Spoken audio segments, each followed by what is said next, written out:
Guys, I am exhausted, but I have to do this video today because to me it's very important that the people who, especially people who have not at all been red-pilled, I hope they get something out of this. They need to know what kind of characters are leading the government right now, are leading the world right now. And the two I'm going to cover in today's video are Dr. Anthony Fauci, head doctor in the coronavirus task force in the US, and the head of the World Health Organization, Tedros Adhanom. This is by no means a complete look at the backgrounds of these guys. By no means. Just a little taste so that you can know who the people are that are guiding policy right now, that are actually kind of, by extension, in charge of our economy and our children and our future health and our current health. It's very important. Knowing that that's the position they're in, listen to what I'm about to present and ask yourself, how could this possibly happen? And most importantly, should anyone trust these people? Okay, first thing we're going to look at is some clips from this excellent 13-minute mini documentary on Tedros Adhanom, the leader of the World Health Organization. It's by John Martin, and I will link to this in the description box. There is so much in this little video, but I'm only going to take a few minutes because I only want to concentrate on the things that Tedros Adhanom did while he was head of Ethiopia's Ministry of Health. It's just mind-boggling, even this little bit, but there's so much more. All right, here you go, couple minutes for you. Tedros, as well as being the first World Health Organization director without a medical degree, also has somewhat of a political background. On his online biography, you can see that he was the Ethiopian health minister from 2002 to 2012. Tedros also happens to be a member of the Tigray People's Liberation Front. It was founded as a communist revolutionary party that came to power in 1991. The Tigray represent only 6% of the population of Ethiopia. One of the major ethnic groups are the Amhara. The TPLF 1968 manifesto declared the Amhara people to be their eternal enemy. And Tedros himself hails from the Tigray region and was a senior member of the party when it came to power. Just how senior was he? Well, this Ethiopian newspaper lists him as the third most important member of the Politburo, which gives the impression he was slightly more important than just a medical administrator. The TPLF was listed as a terrorist organization by the US government in the 90s, and it's still listed as a terrorist organization in the Global Terror Database, because it has this unfortunate habit of carrying out armed assaults in rural areas. The Amhara people under the new government have reported systematic discrimination and human rights abuses. Human Rights Watch in 2010 wrote about how aid in the form of food and fertilizer was being withheld from Amhara villages if they had associations with the opposition party. Other forms of aid denial involved refusing emergency healthcare to children, which was carried out by the same ministry at the time led by Tedros Adhanom, current director of the WHO. The Amhara People's Union, an activist group based in Washington, issued many other accusations of human rights abuses against the TPLF, including noting that during this time, birth rates in the Amhara region was lower than every other region, and that around 2 million Amhara simply disappeared from the population census, which was admitted in Parliament in this video. But not content with denying aid to political dissidents, Tedros also spent a lot of his time as health minister covering up epidemics in Ethiopia. There was a cholera outbreak that spread through the region in 2007, which infected thousands of people in neighboring countries in East Africa. But when it spread to Ethiopia, the Ministry of Health tactic was to rename the disease AWD, acute watery diarrhea, instead, meaning that on paper, all the neighboring countries had cholera epidemics, but Ethiopia didn't. International organizations were pressured not to call it cholera, even though the UN tested it themselves and found cholera, and were told not to reveal the real number of infected. Another stunning victory for the health minister. Also, the deadly famine that struck Ethiopia in the 1980s, which it's still associated with, is not entirely a thing of the past. The WHO itself, in its reports, after pages and pages of gushing reviews on how great Ethiopia's health sector is, admitted in 2016 that at least 8.6 million people in rural Ethiopia still needed food aid to survive, and said that the situation had barely improved for 4 years, so that after the end of Tedros's illustrious term as health minister, he could boast a mere 8% of the population that would starve to death without foreign aid. And so, after these shining accomplishments in health, Tedros moved on to bigger and better things. Did your jaw fall on the floor? He's practically a genocider. There's so much in there I can't recall. I'm exhausted. I can't recall. But the part about their fertility rates in that one area, I wonder what that was about. Were they perhaps giving them vaccines in that one area? The fact that he basically let them starve to death, the fact that he canceled programs for children's health. I mean, what kind of a man does this stuff? He was a Marxist revolutionary. Did you hear that off the top?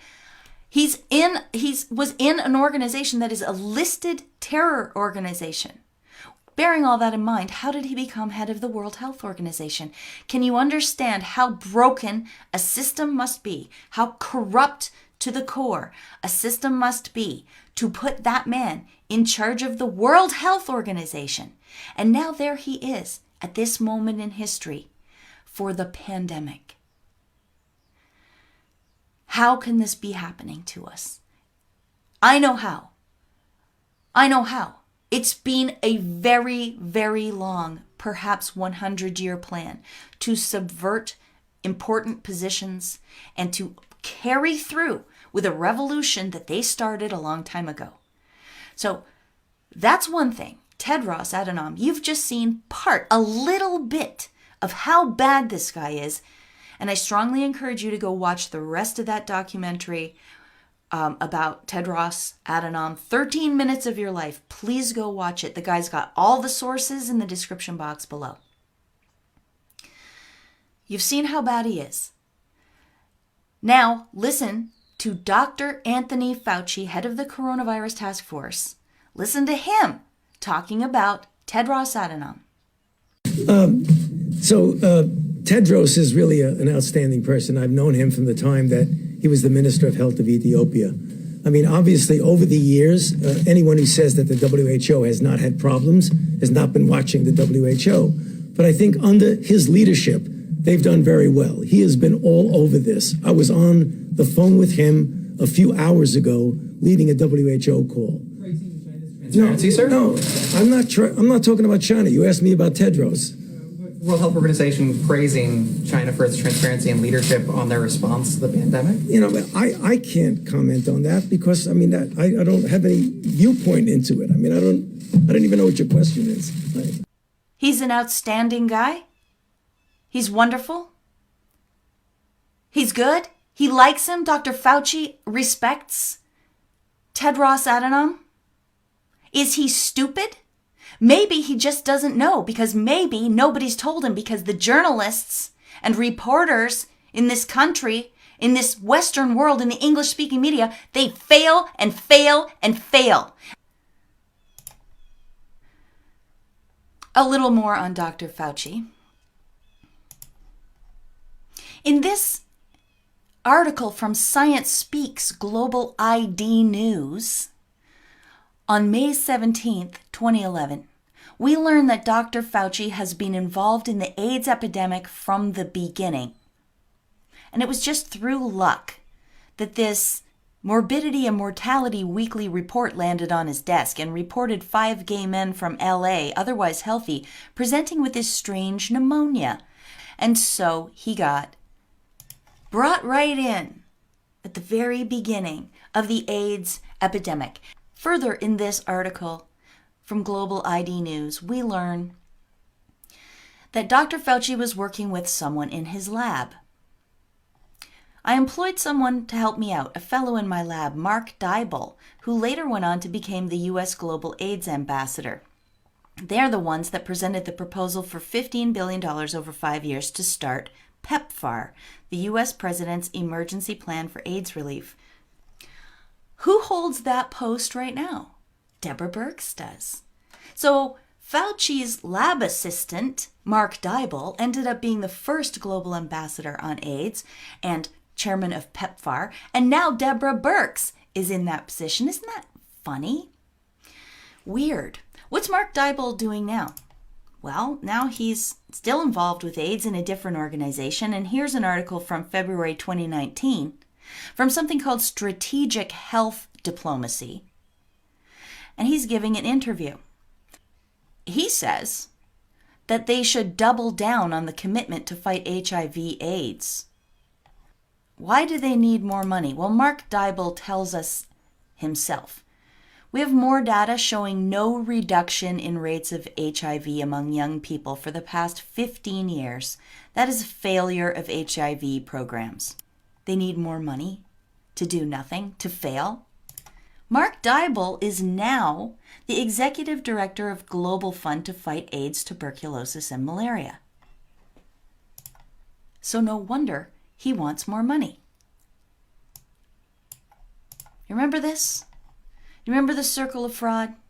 The money goes to the State Department, who then gives it to PEPFAR, who then disperses it to the Global Fund and other things.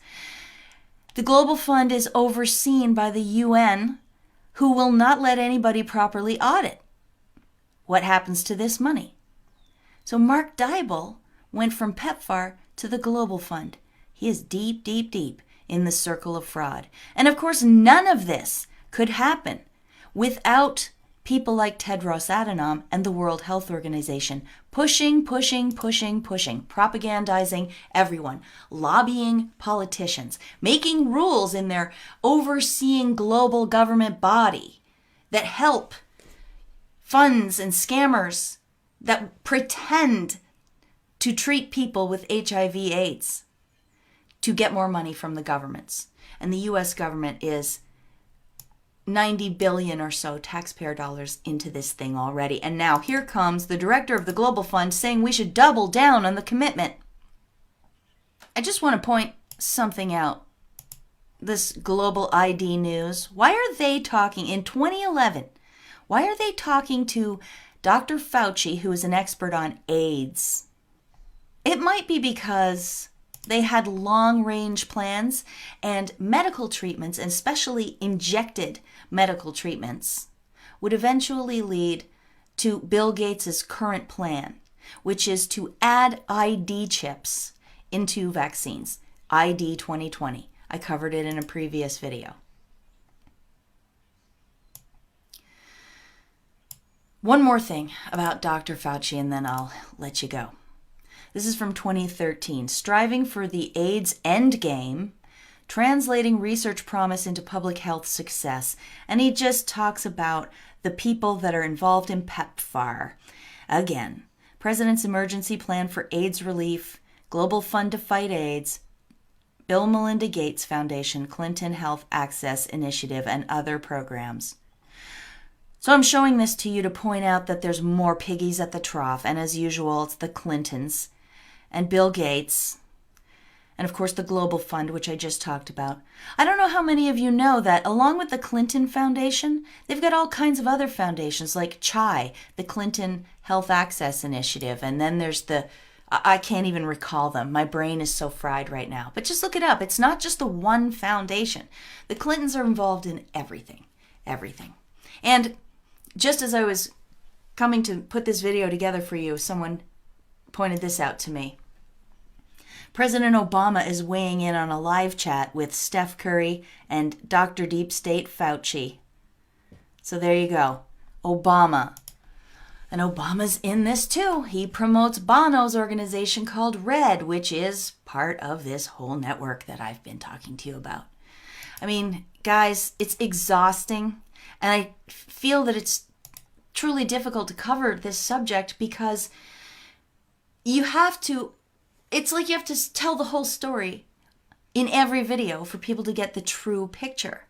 What you have to understand, what people who are new to this have to understand is there is really a pretty small group of people who are trampling over the whole world.